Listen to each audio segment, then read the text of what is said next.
is Caffeine Coils, and I'm Deanna. And I'm Jenny. All right, Deanna, what is our hot topic for today?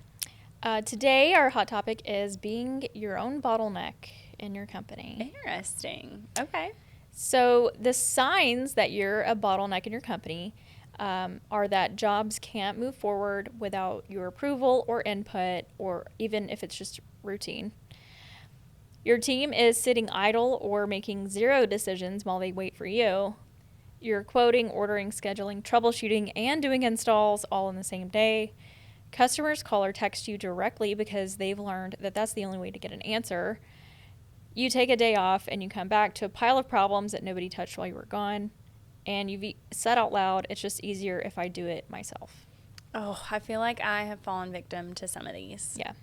So I have too. And, you know, even not being like an owner or anything like that, I feel like I definitely put too much responsibility on myself sometimes where I could ask for assistance or get help in some way. And I don't, because I think I'm like a little bit too much of a control freak. Like I know the way that I do it and the way that I want it done and all the things. And I need to learn how to give a little bit more grace and know that there's a ton of different ways to get the project accomplished. More than one way to skin a cat, as yes, they say. Absolutely. Which is kind of a scary thought. But anyway. As a cat owner, I'm sure. Yeah, love her. And, you know, doing it yourself probably is easier, but you're robbing your team of the chance to learn. Yes. And also you're just reinforcing that habit of everyone waiting for you. I think too, like this speaks to like more than just business because like at home, usually I feel like I'm that lady in the circus who has like all the plates that are spinning on her fingertips and like at any given moment they're about to come crashing down.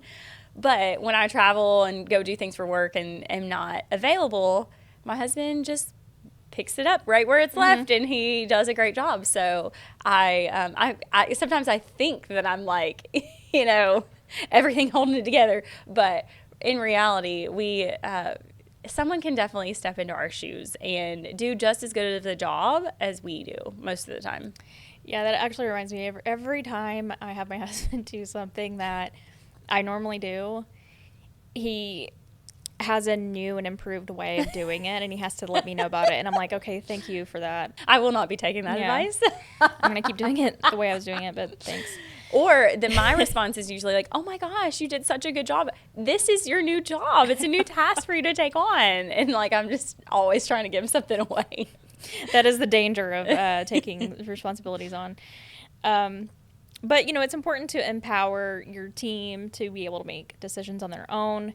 And being the go-to person can sometimes feel like leadership or feel like you're being productive, but it's really counterproductive because if you were to get sick and be out for 2 weeks or something were to happen, would you feel like everything would run smoothly without you?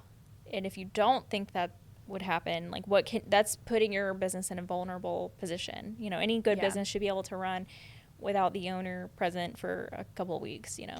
I agree with that. And I've seen it firsthand. My dad was a small business owner, and when he became unavailable, the business pretty much came to a screeching halt. So, and you also don't want to be that guy. I saw this video recently of a guy who was on a Disneyland trip with his family, and he was like working the entire time.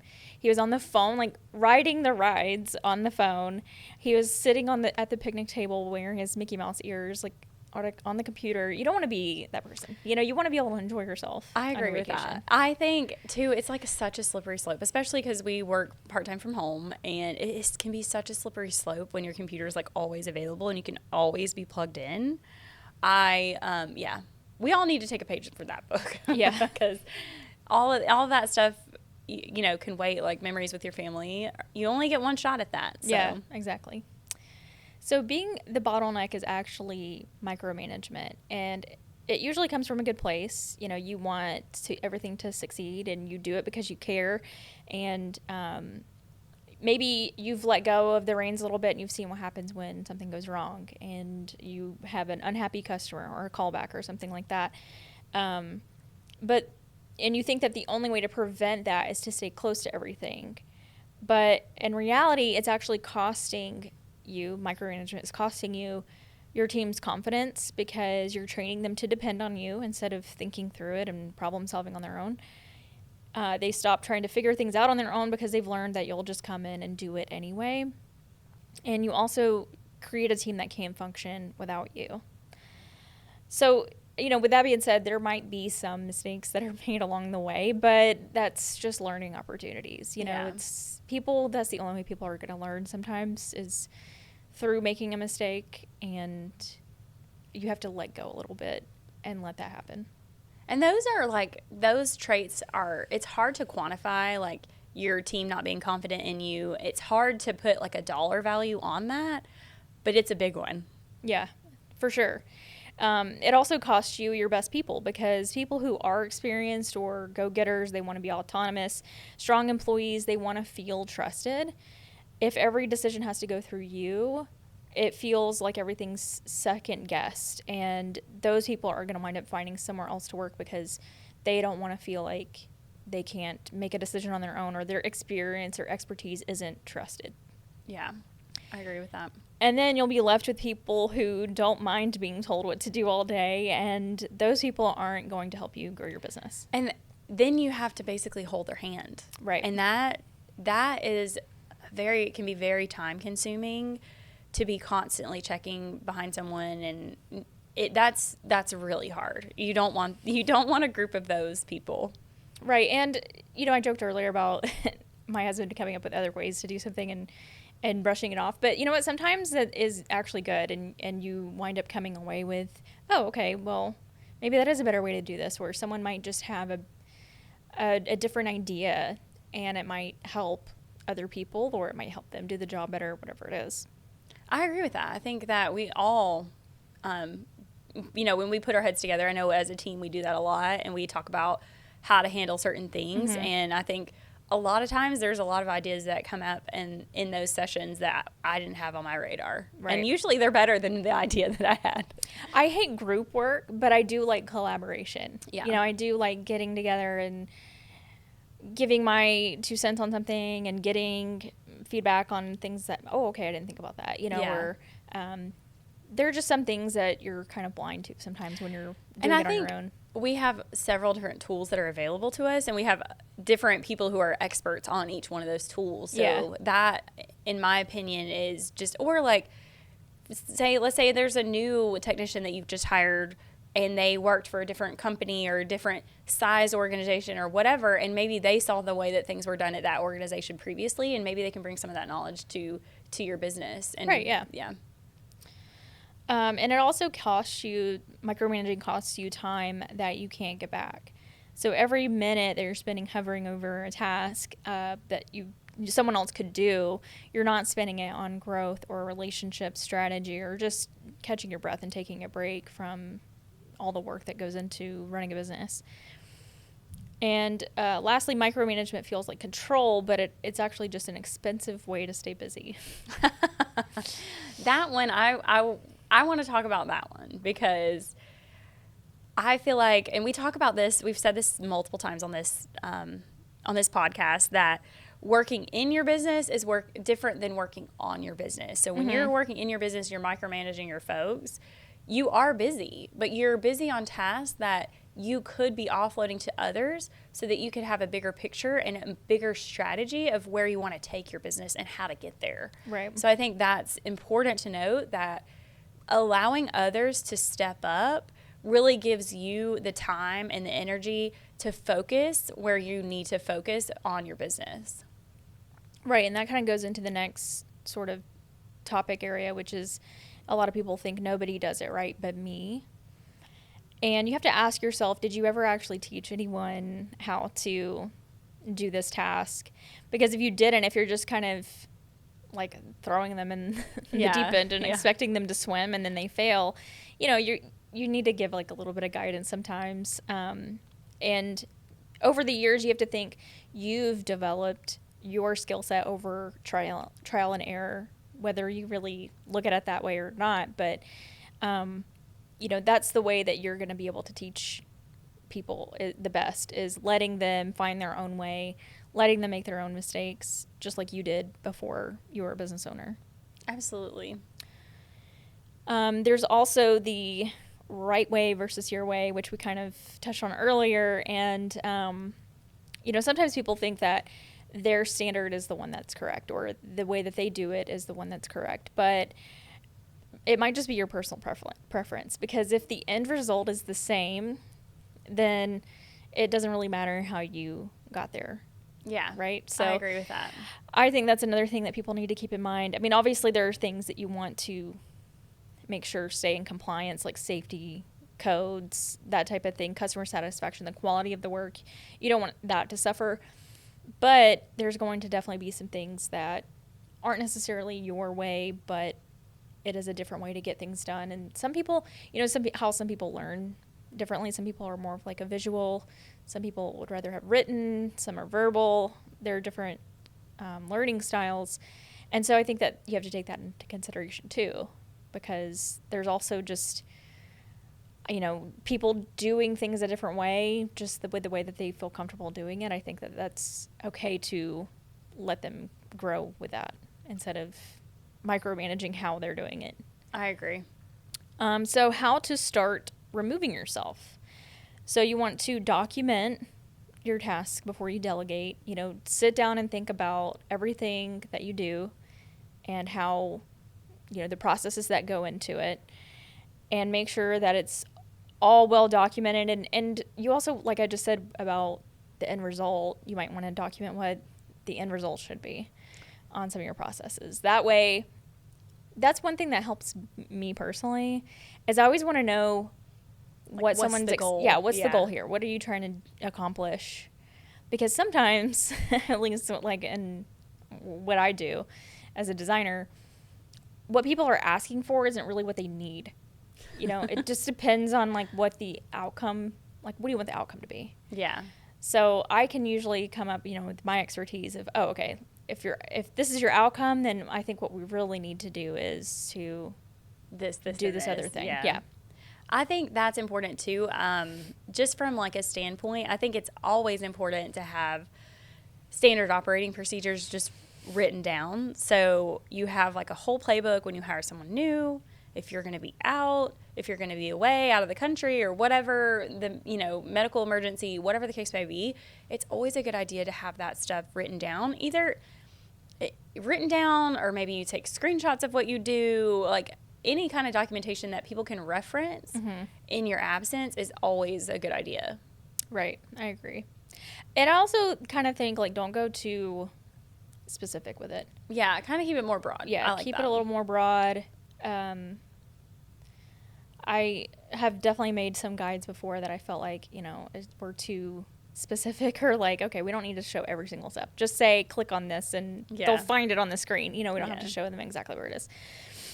The other thing is delegating the whole task and not just half of it. So you want to make sure that you're not keeping your little toes in the water. I'm so guilty of this. Keeping your eyes on it. You want to just go ahead and delegate the whole task.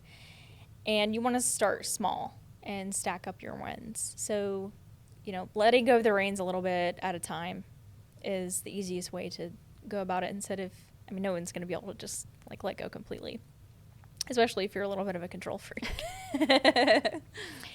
And also let people fail a little bit. Yeah. It's going to happen. There are going to be moments. I've trained people in the past to do, various jobs that I've had, and sometimes they don't do it right, or they mess something up, or whatever it is, and that's how they learn. That's how they have to learn. I feel like it's okay. While I'm not a business owner, I feel like a lot of this kind of translates to my personal life with parenting and stuff. And it's like sometimes my little baby that's trying to learn how to walk right now, sometimes he's just going to have to fall because he just refuses to listen to what I'm trying to do, or redirect or whatever. And it's like, well, I guess you're going to learn the hard way. It's kind of like that scenario. Like, give them the tools that they need to be successful, and then like let them go learn.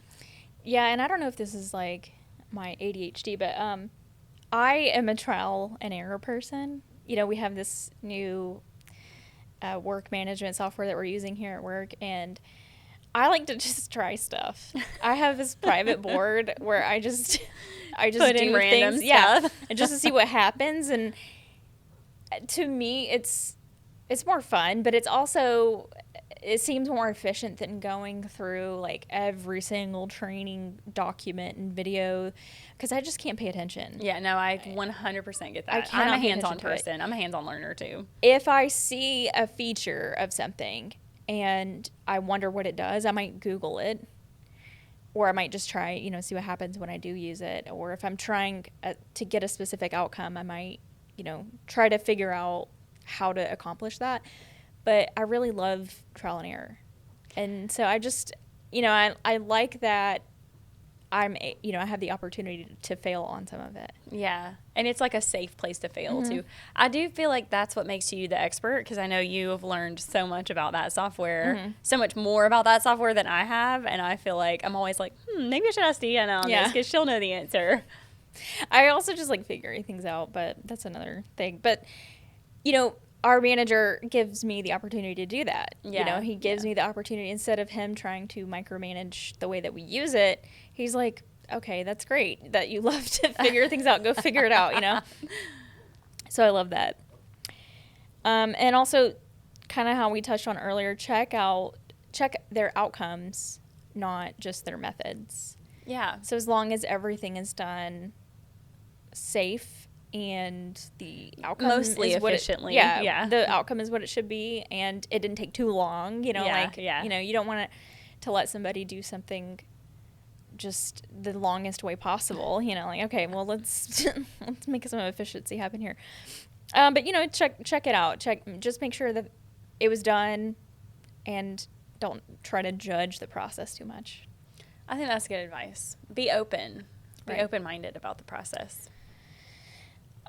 So my wrap up for this episode is I'm going to call to action everyone listening, including us maybe, to find something to delegate, and delegate that task to someone, and let them figure it out themselves more so than, you give them guidance, obviously. You don't want to just, like I said, throw them into the deep end of the pool. Yeah.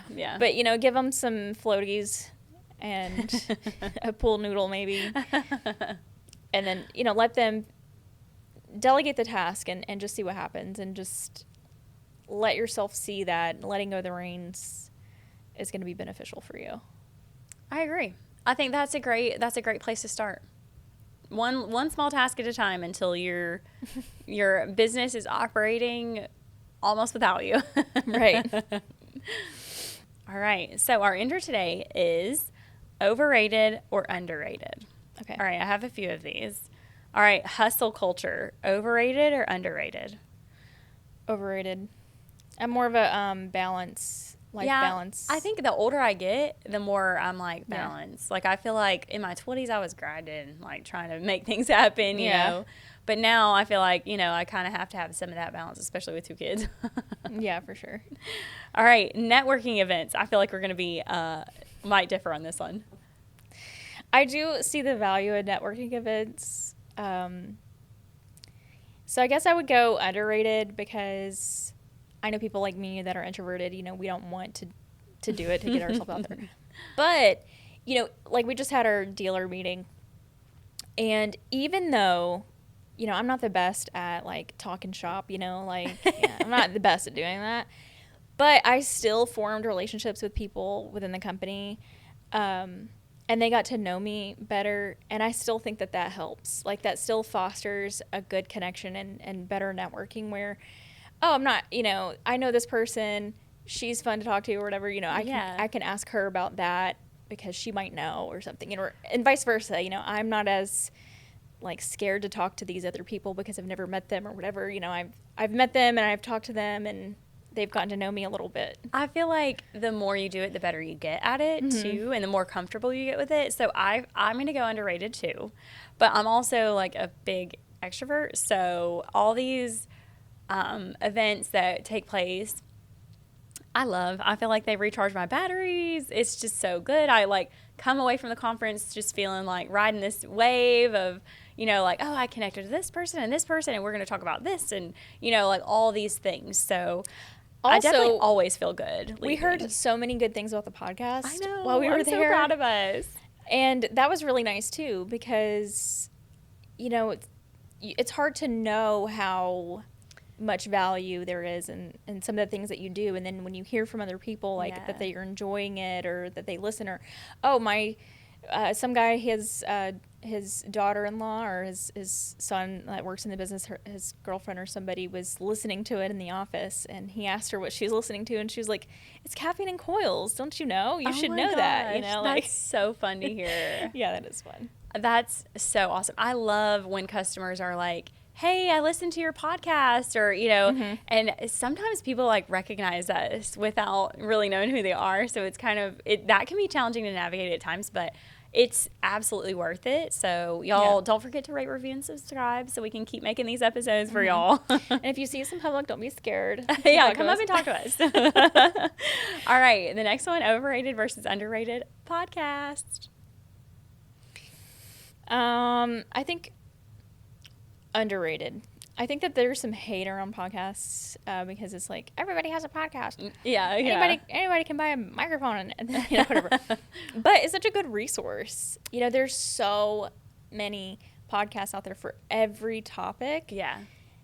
And I encourage people, you know, even if you're listening to this, obviously I want you to keep listening, but you know, there's other resources out there. There's other podcasts, voices that you might connect with on other topics, or your hobbies, just anything that you might like to listen to. There's so much. There's education. There's entertainment. I mean, there's so many different things that you can gather from a podcast. And I personally am a podcast junkie, so I would rather listen to a podcast than listen to the radio. So I definitely think that they're underrated. But, you know, for all the haters that want to say, like, anybody can buy a microphone, I would encourage you to try it out, because being consistent and keeping up with this is not the easiest thing either. So No, it's not. All right, this one's specifically for you. Ice baths, overrated or underrated? Underrated. Yeah? Yeah, I think, okay, here's the thing about, because my friend asked me the other day about the vibration plate thing. Okay. I think a lot of these health type things also is like a placebo effect. Mm-hmm. You know, if you think it's going to work for you and you're going to actually use it and do it, and you think you feel better afterwards, it doesn't really matter if it's actually doing something. Yeah. If you feel like it is, then it is. Yeah. You know, so I feel so much better when I do an ice bath, and I haven't done one in a while, but because when you get a new tattoo, you can't submerge yourself in water. Okay, I didn't know that. Yeah, it's but I haven't done one in a while, but I can't wait to get back into it, because like it's so refreshing. Like it just feels so good on my muscles and my bones. Getting in is hard. I couldn't make it past that part. I am not gonna lie. But that's kind of part of the like brain training. Yeah, like, you know, it's like a mental like getting challenge. over that, doing that hard thing. It trains your brain to understand that you can overcome hard things, basically, you know. So I think they're great. I have definitely seen some hater talk on ice baths saying like they're not that effective and da da da.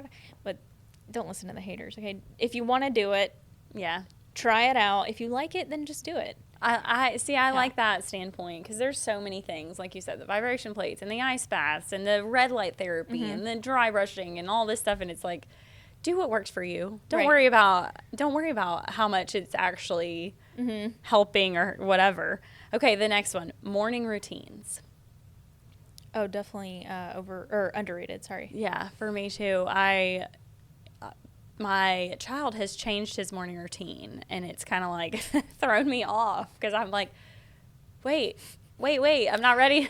I'm not ready for all this. So, yeah. Like waking up earlier, or he's like doing things on his own more? Waking up earlier, and so like therefore then he's hungry earlier, and it's just it kind of throws off. Well, also my oldest child he goes back and forth between waking up earlier or not, and I'm not opposed to it, because I feel like he wakes up and he doesn't have to rush around, and he's in a better mood, and that he's like, that's what I like, Mom. Like, I don't want to have to get up and rush. Like, I want to get up and just hang out and do what I want to do, like kind of on my own time. Sit on the porch with a cup of Kool-Aid. And then her I Capri wish he Sun. would go outside instead of being noisy, because he wakes me up, and I am not, in fact, a morning person. So we're still working through that. Like, you know what? I feel like I just got sent a little morning child, so because I'm not a morning child. Yeah, it was the universe telling you Get to up. become a morning person. Yes, yes. All right, LinkedIn. Overrated, underrated? Overrated. Okay, I think that it started off underrated, because I think it started off in a different place than where it is now. But y'all, get off AI making these LinkedIn posts. Like, Oh, yeah. it's just, I just feel like it's kind of like muddied the water on LinkedIn, because it has been a great resource in the past, and I think it still could be, but just like these made up life scenarios that are happening on LinkedIn, it's like just to correlate back to their company Oh my or God, I their know. work or whatever. It's like, okay, that's not really what this is for. Like, that's not the content we're looking for. Right, I agree. All right, traveling for work, overrated, underrated? Definitely can be overrated. I at agree with times. that. I think sometimes people will say things like, "Oh wow, you're going there this weekend. That's so fun," and I'm like, I'm not gonna have any time to like really do anything. It is not glamorous Right. at all. It's exhausting, and then you have to deal with like, I was in New Orleans a few years ago, and I was trying to get home, and there was like something going on, but ultimately the flight was canceled. Thankfully, like, it had been delayed and then delayed again and then delayed again. And after the first delay, I was like, headed to vacation, and so I was gonna have to like connect in Atlanta and all this other stuff, and then make my way to Florida. And I was like, you know what?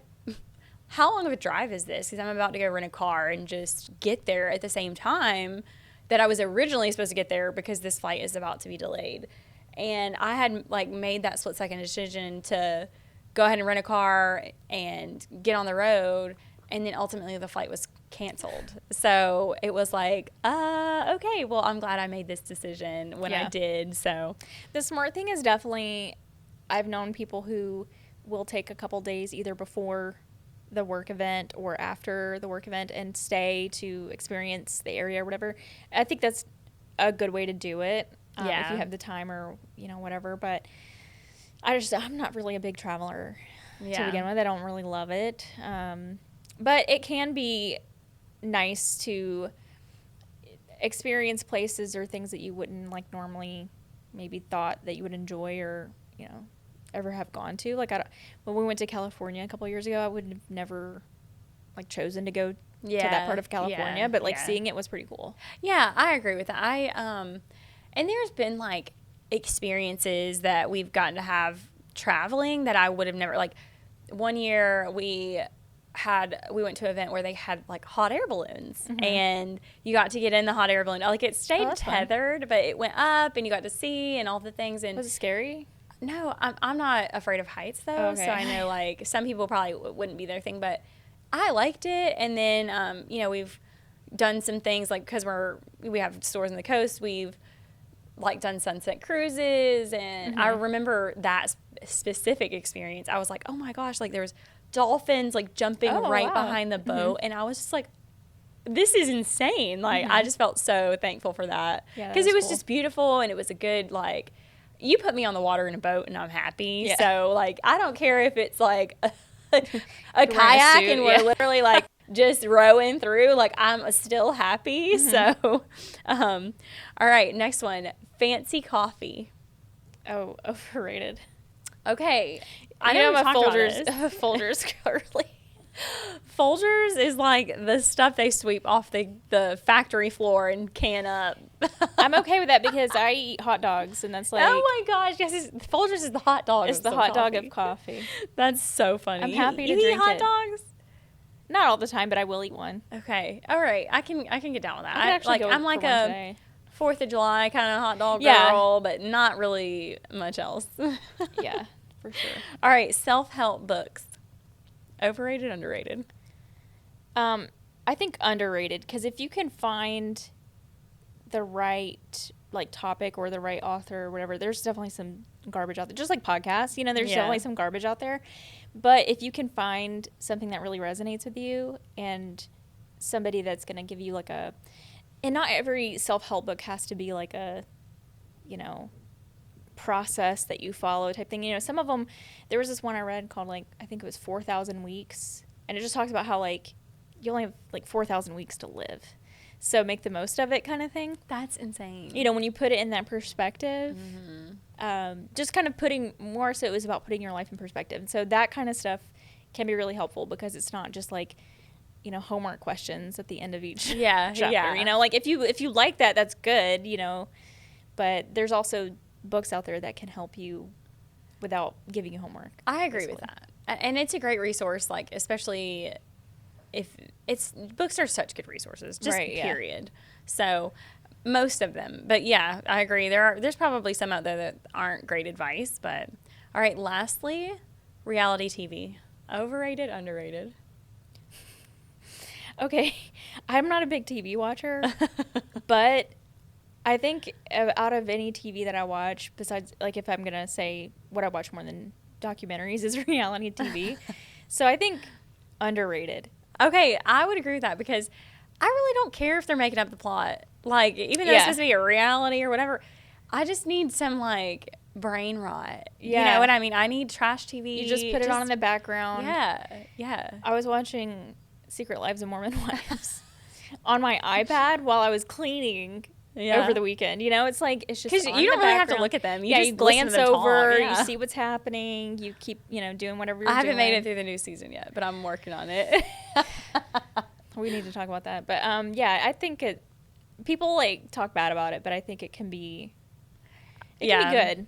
There's also like some kind of semi-educational, you know, reality TV. I do agree with that because I feel like, I mean, love after lockup. I didn't know that, you know, in the state of Alabama, if you get busted 3 times for drugs, you're it's a life sentence. Three strike rule. Wow. Yeah. Dang. So good to know. But yeah, there's a lot of things you can learn from it. I agree with that. All right, that's all I have. But one more thing on that. Okay. Husbands will always be like, "Why do you watch that show?" And then proceed to catch sit there them standing there behind the couch watching. You're like, okay, I thought you didn't like Wait, this. okay, I gotta know, which show is Cody watching with you? He really does not watch any with me, but if I have to say, when I was watching Secret Lives of Mormon Wives, he definitely stopped by the TV a couple times. Okay. Because he's like, what's happening? What is this? What's going on? That's not the one for Gatlin. He will watch... Okay, the one that he's, like, really into with me is 1,000 Pound Sisters. Oh, my God. I mean, he's going to be so embarrassed when this episode drops. And then sometimes he'll watch Love After Lockup with me, too. That's a good one. I like that one, too. I do, too. It's so good. But yeah, that's it. That's all we have. That's all I got. All right, that's all we have for today. Don't forget to rate, review, and subscribe.